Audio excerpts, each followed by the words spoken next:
Hi, everyone. Welcome to Waste 360's Nothing Wasted podcast.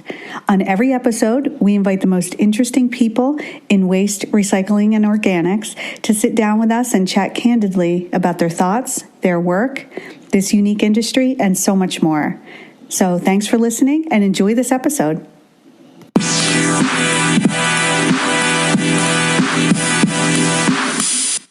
Hi, everyone. This is Liz Bothwell from Waste 360 with John Hanselman, CEO of Vanguard Renewables. Welcome, John, and thanks for being on the show. Thanks, Liz. It's excited to be here. Please tell us a little bit about your background and how you ended up in this fascinating industry.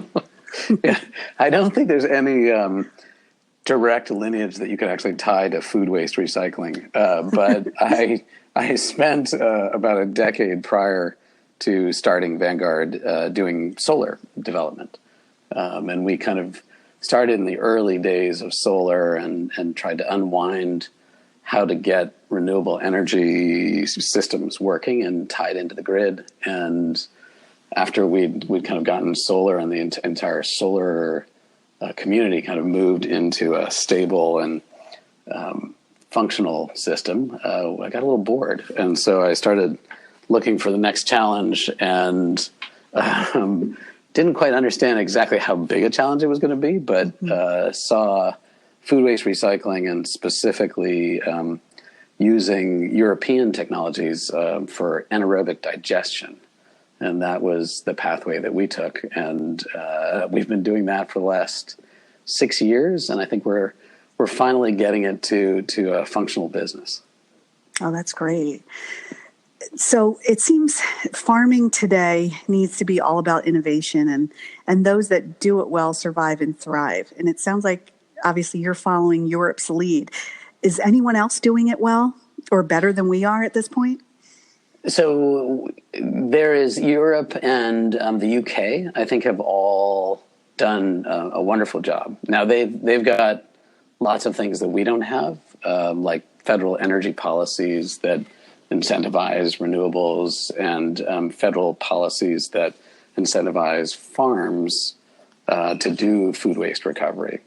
So they've got a big advantage on us, and certainly the UK has done a remarkable job in the last 10 years. So the Germans and the Dutch and the Danes kind of started all of this 20 plus years ago, and there were a lot of drivers, not the least of which is that most of those guys got the vast majority of their natural gas from the Russians, which I think is a fairly precarious position.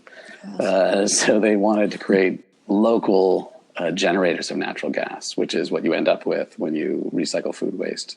So they built a pretty neat system, and I think the government was helping out a lot. We don't get a lot of government subsidies, hardly any. Even less than the solar and wind industries. So we had to kind of do it on our own. But it's been really neat to see how, as you said, and you're correct, Americans farmers, and especially America's dairy industry, is under phenomenal stress. And being able to help the farms be more independent and self-sufficient has been one of the real great joys of what we're doing.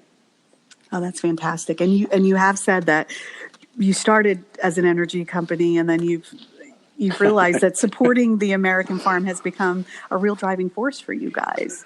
It is. And it was, we thought we were a renewable energy business that happened to recycle food waste as our fuel on farms. And what we were 100% wrong.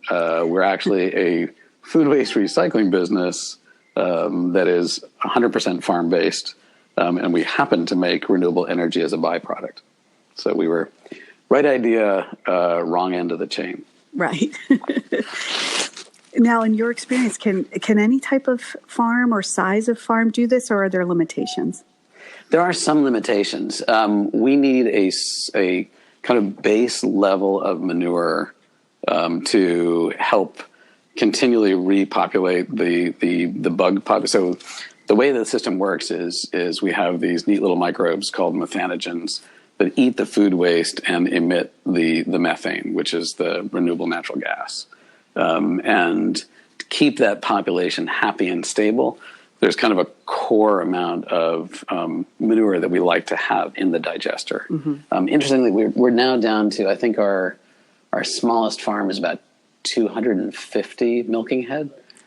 So it's pretty small for American farms. Sure. So starting in New England, where the farms are generally much smaller than Wisconsin or California or Idaho, where they've got huge kind of massive farms. We kind of started on the tougher side. And as it gets easier and easier as you get on bigger farms. Oh, that's great. Yeah. Now, do you think farm-based anaerobic digestion is ready to scale right now? Absolutely. Yeah, it was, I would say 5 years ago, we were hopeful, and we certainly got a lot of black eyes and some good learning along the way. But it's very, I think we now understand what we have to do. And it's a very integrated process, much more so than we thought.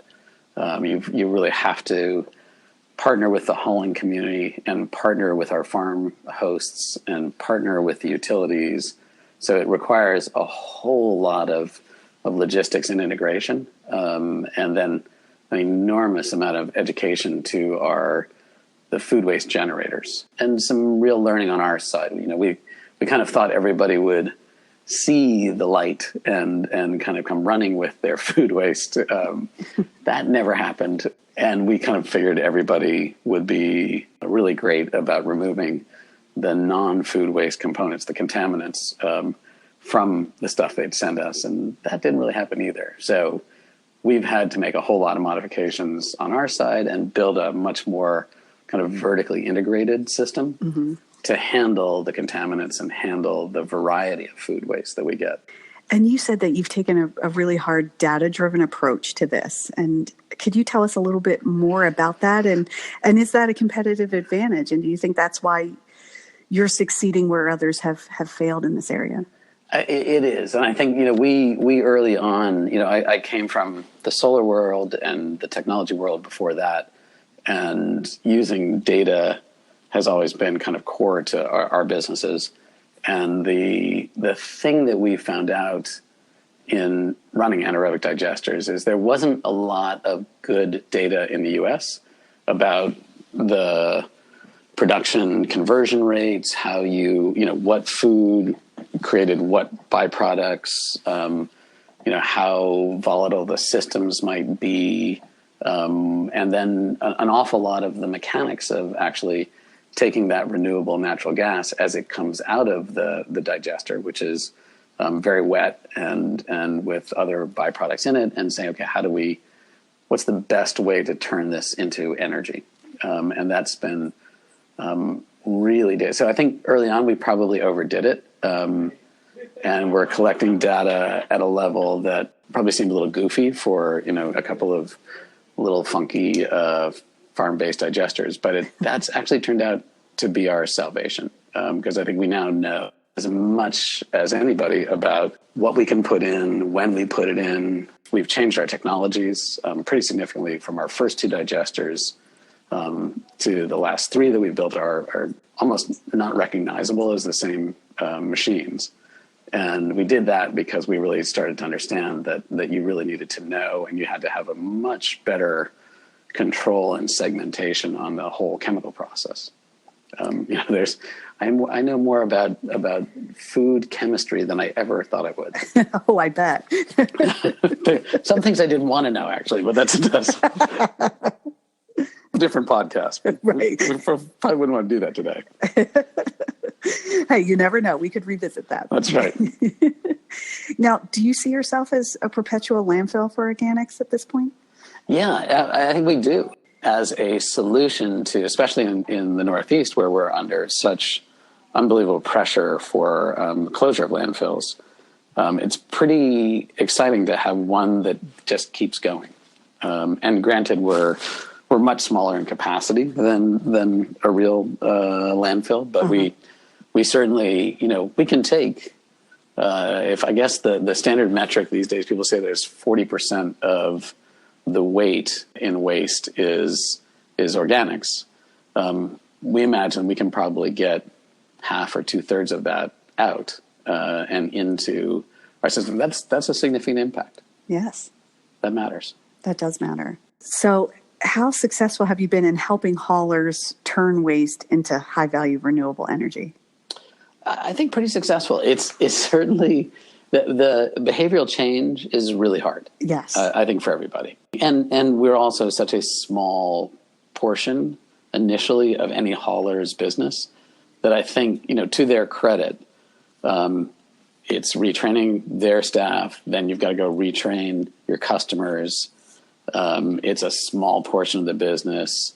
And is it really cost effective or important for them to do? And I think for the longest time, a lot of it was our education and just sitting with our hauling partners and saying, hey guys, we think this is a very sexy part of your business because of the renewables. It's something that more and more of your customers would like to see.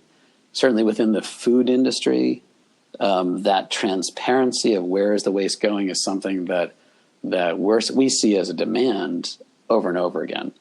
And it's something that I think a lot of folks in the hauling community have tried to kind of push back and not have to do for obvious reasons. It's expensive. It costs time and energy, and it's not historically something they've done. But I think when you look at kind of the leaders, the folks who are really out there leading the food industry, whether it's on the manufacturer's side or the retail side, those folks are all looking for transparency. They want to know where their waste goes. They want to know. First, they're looking real carefully at where does your inbound product come from. We've all been into those restaurants where they've got the list on the wall of all the farms that have sent the products in that day, and where your lettuce is coming from and where your tomatoes are coming from. I think it's as important to those people to see where the food goes and to know that it's going to beneficial reuse is really cool. And I think that's our hook, right. Which is to say, hey, this is a neat product. It's a differentiator. If you do this, it's something that your competitors may or may not actually be doing. Right. And we're very lucky when we have wonderful partners like Whole Foods or the Patriots who've actually taken a lot of effort to get the food waste out of their waste streams and to us, and kind of leading by example. And speaking of that, can you share any stories around the Patriots or Whole Foods or sure. MGM, any of the waste generators you're working with? Yeah, Whole Foods is wonderful, and they were probably one of our earliest customers. They very much looked at their mission. Looked at that whole concept of transparency and accountability, looked at the waste that they were generating, and really looked at how do we recycle everything that comes out of the back end, which as someone who spends a lot of money at Whole Foods, I'm really, really glad that they actually walk the walk and not just talk the talk. But they came to us and said, how do we want to do this? They ended up actually installing a grinding system, the grind energy system that's actually in their stores. I think we take the waste from about 40 Whole Foods in New England, and I think at least half of those already have converted over to this in-store grinding. So we actually show up with a tanker, pump out a tank that we built for them on site, and take that straight out to our digesters, and that's been really neat. And it's something that's very successful for them. A lot less odor, a lot less vector issues and nuisance issues, and something it's a very efficient system for us for collection. We've got a little remote monitor that actually calls us when the tank gets full, and we can send out the tanker and grab it.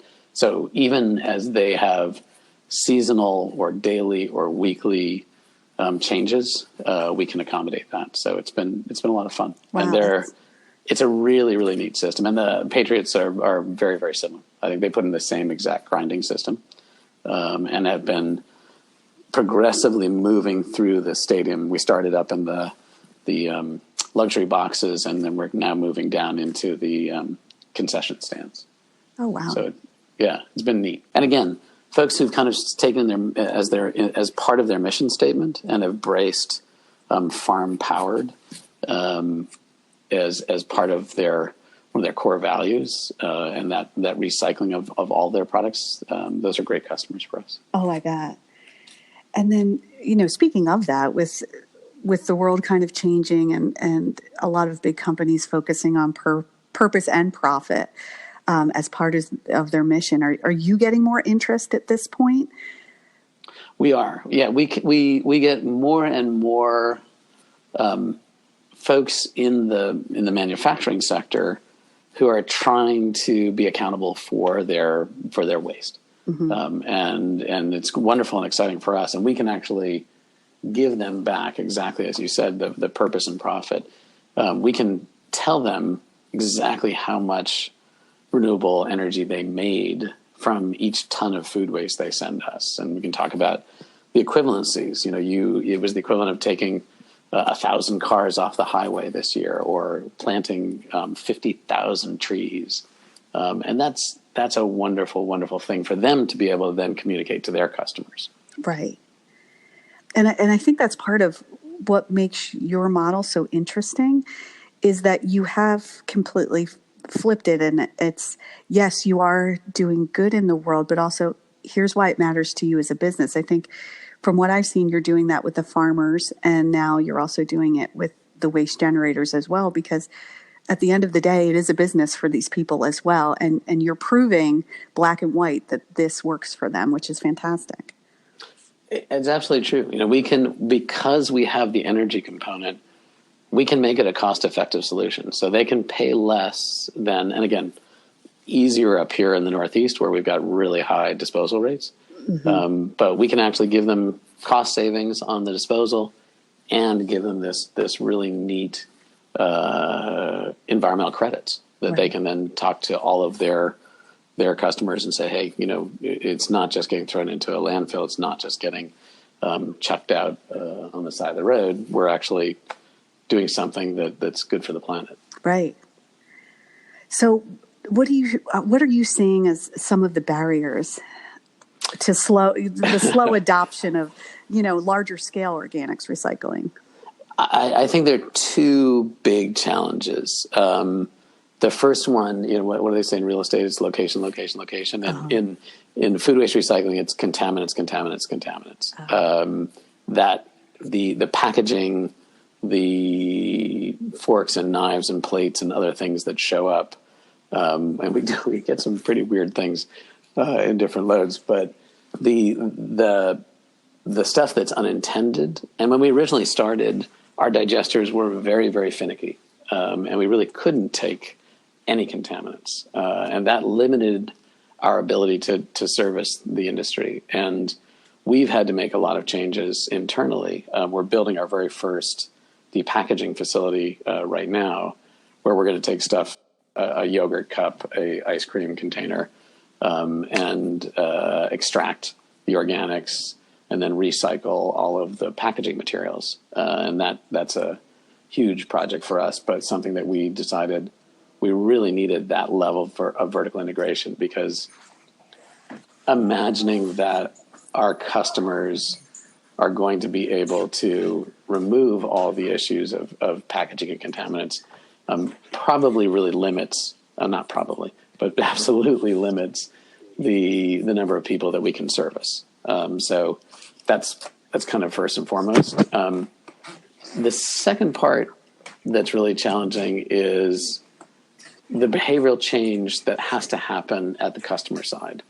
And this is probably more directed at the smaller generators, the restaurants, hospitals, hotels. And there you have to train staff to separate the organics into a different bin. And that's always challenging. There's a lot of turnover. You're training staff to do a lot of tasks. And I think it's been the major impediment that we've seen, is that people just don't want to take another training task into a new employee orientation. And the folks who are dealing with the waste are usually the entry-level folks who have the highest turnover, who who are going through a whole lot of other training simultaneously. And this is one more thing. I think we feel confident that it can happen. If you look at the way cardboard recycling was adopted, I think it's really analogous to where we are. You wouldn't have thought 30 or 40 years ago that you would ever have a separate baler for cardboard, and that somebody would come and pick that up. Now it's commonplace. First, obviously, there was legislative change and regulatory change that made, at least in most of the states in New England, you've got to do the cardboard recycling. But it became also cost effective. And I think when those two kind of mesh, you then have a great step forward. We have the regulatory and the legal requirement for organic recycling now in Vermont, Massachusetts, Connecticut. New York is moving that way, as is New Jersey, and certainly California and other states as well. That is kind of your first push. If you can combine that with a cost savings, I think that's when you start to see real change across the entire market. Mm-hmm. I think you're right. Well, and you mentioned Europe and how they are helped a lot by government. And I'm sure the fact that federal tax credits for renewable energy projects dropped anaerobic digestion after 2016. I'm sure that's not helping the cause, but that was not a big help. Yeah, we were very surprised and really disappointed that the Congress decided that we were no longer a priority in 2016. That was, I think, something that we would love them to rethink in the future, but we've been able to make do. Okay. And we've been able to kind of reset our economics. Having a 30% tax credit that the wind and the solar guys get would be really great. Certainly would help. But we've made it happen even in the absence of that. Oh, that's great. Certainly, if we were ever to re-get it, if the Congress saw in their wisdom to return us to a tax credit status, we would be delighted. But I guess we're plugging along without it. Okay, well, that's impressive. Yeah, that was not a great day. Now, is there anything happening, like the new farm bills incentives? Does any of that help, or is it not quite there? Unfortunately, no. Okay. No. I think we're trying hard. The real key drivers, the California low carbon fuel standard has been an amazing incentive. And so California has kind of jumped way ahead of the federal government, as they often do with renewables. And certainly they started out the whole solar world by doing that. They've made that low carbon fuel standard, and that has driven a lot of folks into manure recycling. Because of the technical complexities, it doesn't really apply to food waste yet. It may, but at the moment, you can't sell food waste derived renewable natural gas into the California market for any profit. So it's kind of left us out in that one. But certainly manure recovery is going gangbusters these days. It sounds like it. So Vanguard was named the 2018 Organics Recycle of the Year by the NWRA. Congrats. Thank you. It was a great joy and surprise to us. We were delighted to get it. A little surprised, but it was really felt amazing to get that level of recognition. Oh, I bet. I mean, they said that it recognized your contribution to farm-powered organics recycling and renewable energy. And the way that you're protecting the environment and advancing waste and recycling altogether. But what else do you think helped you win this? Because I know you guys are kind of keeping your nose to the grindstone and working away and expanding. But what do you think helped? I think maybe a very high degree of masochism. No, but we showed that we were willing to take many punches to the forehead. No, I think that what the award recognized was that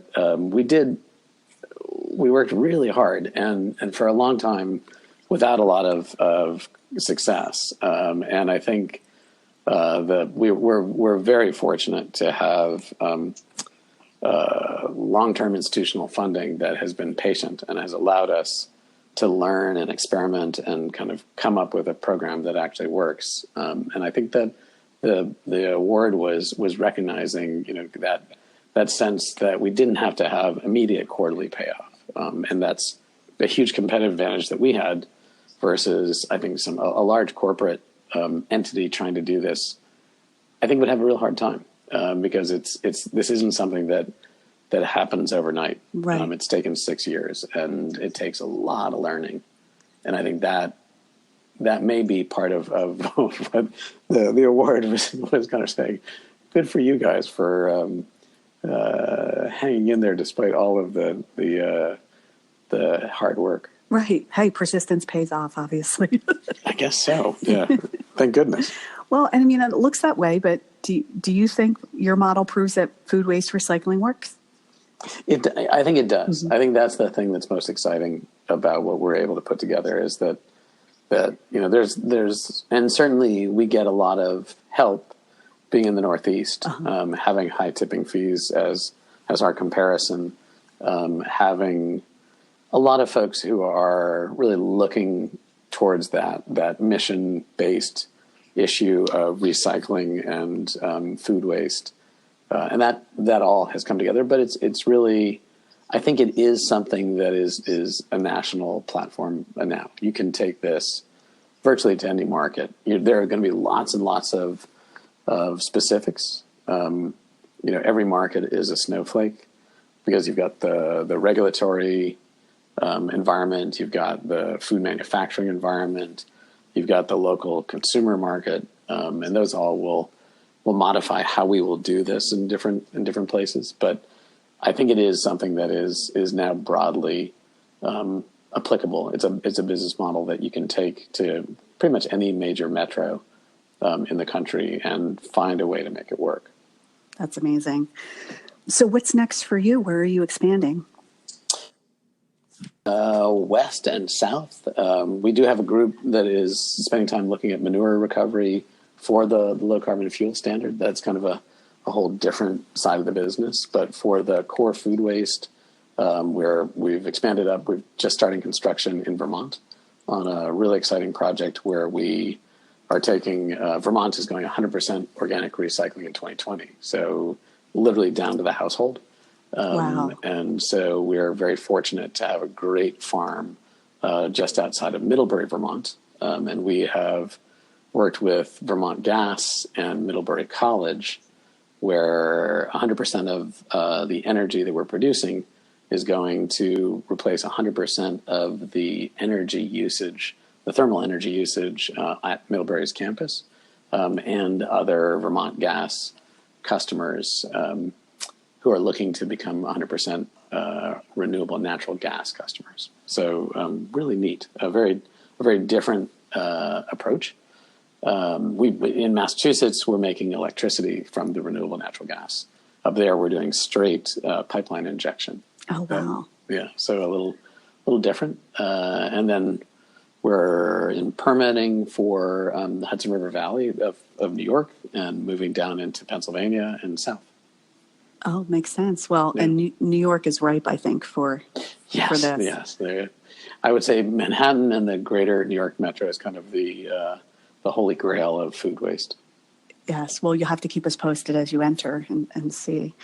Now, will you approach the Eagles with their stadium, the Lincoln Absolutely. Financial? We're despite being a really devout Patriots fan, I am non-denominational when it comes to other stadiums and their food waste. We're an equal opportunity food waste recycler.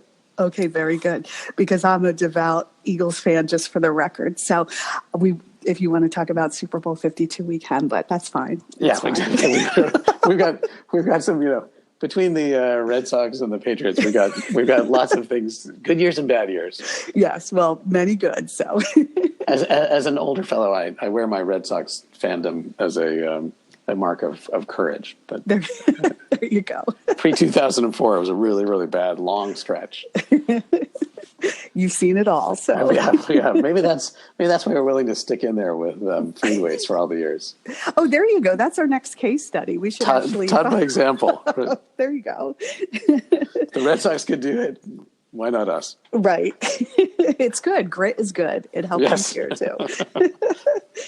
So you have 30 years of experience under your belt. So if you can, share some of the biggest changes you've seen, considering you've come from such an environmental background. So whether it's technology or perceptions and behavior, I'd love to hear your thoughts. Yeah, it's a great question. In the whole renewables world, is that I think we started kind of as true believers, as people who really wanted to see renewables and recycling purely for the planetary benefit. And I think what's been most exciting about solar and wind and now anaerobic digestion is that you see that this is a business. This is a good business, and it's a good business not just for us, but for all of our customers. We're providing services that are rewarding for them, but also are saving them money. And I think the biggest change I've seen over the last 30 years is the doing good while doing well has been the most important change. Is that subsidies and it was painful when we lost the investment tax credit in 2016, but pretty good learning on our part to say, hey, look, subsidies aren't going to be there forever. Right. They are fickle things, and you should have a business that stands on its own 2 feet and doesn't require massive subsidies. And I think that to me is the biggest change across the renewables market and across recycling, which is, if it isn't a viable business, it's probably not going to survive. And it needs to be a viable business without the tax incentives and without the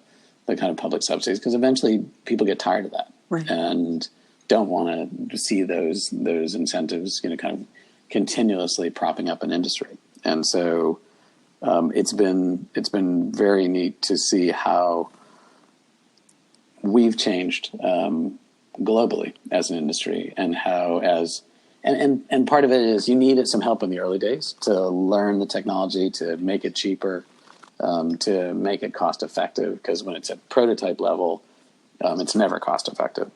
But as you move forward and say, okay, now we can kind of do this at scale, we should be able to step away from those subsidies and continue to provide valuable service that has those rewarding planetary components built into it. And I think on the whole, we're doing that. Yeah, that's great. What else do you think we should be paying attention to in the world of waste, recycling, and organics? Well, waste, to me, and as a newcomer to waste, it is remarkable how many opportunities there are. I mean, it is such a challenging marketplace these days, and with China's exit, I think the thing that's most intriguing to me, and probably will require some help from the government, but building indigenous, American capacity for cardboard and plastics and glass, where we've kind of taken the easy way out and sent it over to China and let them do it and make the profit. Building those industries back up in the U.S., I think is absolutely fundamental to what we do. I was at a symposium with the head of Cal Recycle, and he volunteered that up and until China's imposition of their national sword program, California was exporting, I think, I may get the number wrong, but it was 98% of their recyclables. Wow. And that's not good. Not having native capacity. We're looking for jobs. We're looking for industries which people can jump into. Those the old manufacturing jobs, I think, are things that people didn't want to do. But new manufacturing can do some pretty neat stuff with how would you make an indigenous cardboard industry, an indigenous plastic recycling industry in the United States. And that's something where I think there's going to be a lot of capital applied to that. I think there has to be. the recycling model that we all have been living with, I think is broken and is probably going to be broken for a long time. I don't see China re-entering the market. I don't think this is a momentary thing where they just want to kind of give everybody a swift poke in the ribs. I think they're gone. And so I think that the challenge now to us is, okay, we all still want to recycle. What are you going to do with it? Right. And I think that's something that I think the venture capital and private equity markets will start addressing that pretty quickly, because as prices continue to just go up and up and up, I think there'll be a lot of really interesting opportunities to do that. I think you're right. And what advice would you give to professionals entering this industry? The organic side, patient capital, I think is Brilliant. Get some really good partners on the funding side, and we're really fortunate to have had a wonderful group of investors that have hung in there with us. But that's and I think that the corollary to that is, do not assume that your customers are going to change their behavioral patterns to accommodate your technologies. You need to change your technologies to accommodate their patterns. Mm-hmm. That's great advice. So, John, what keeps you busy outside of work? No, well, 4 kids. Oh, yes. So that helps. But this is pretty all-consuming. There's a lot of time spent trying to deconstruct this, all the different challenges of it. But we're lucky to have great skiing, and we take advantage of that up here, and trying to at least keep fit in body, so we can stay ready for the weekly onslaught of challenges. Oh, that sounds good. Yeah. And then I read that you have a sneaky science background, of maybe some patents in your toolbox. Yeah. Do you have any? I do. Any I never hanging thought. On? I never thought that was going to be something I would do out of life. But yeah, I've been involved in a couple of different startups and in the natural language software area and optoacoustics for semiconductor. Again, didn't really plan on that, but ended up having a lot of fun doing that. And so I do have a couple of patents, actually, I think at least 3 at this point. And again, I think the application of technology is fundamental to getting over these challenges. Yep. And there are so many really wonderful, brilliant people out there who are looking to apply their just infinite brain power, and we're fortunate to be near a lot of those kids at MIT and Harvard, and being able to kind of bring them into the process has been really exciting too. Definitely, and I think it makes it an exciting time to be in this industry. It is. I think in renewables in general, there's so much energy, and that's a bad pun, but there's so much enthusiasm in young people coming into we have the greatest time hiring, because we just have numerous candidates who are fired up and want to do something different and wonderful, and I think that's really encouraging for the industry, and making them understand that waste is an enormous issue for us, and something that has immediate and long-term payback. Definitely. From an employment standpoint is great. And that's been fun too. And you're helping it to become the resource that it is, right? And that's huge. So yeah, that's fantastic. Well, John, thank you so much. This has been so informative. I can't wait for our listeners to hear this. And thanks so much for sharing all of your insights with us. I appreciate it. It's been great fun. Okay. Thanks, John. Thanks so much, Liz. Okay. Bye. Bye-bye.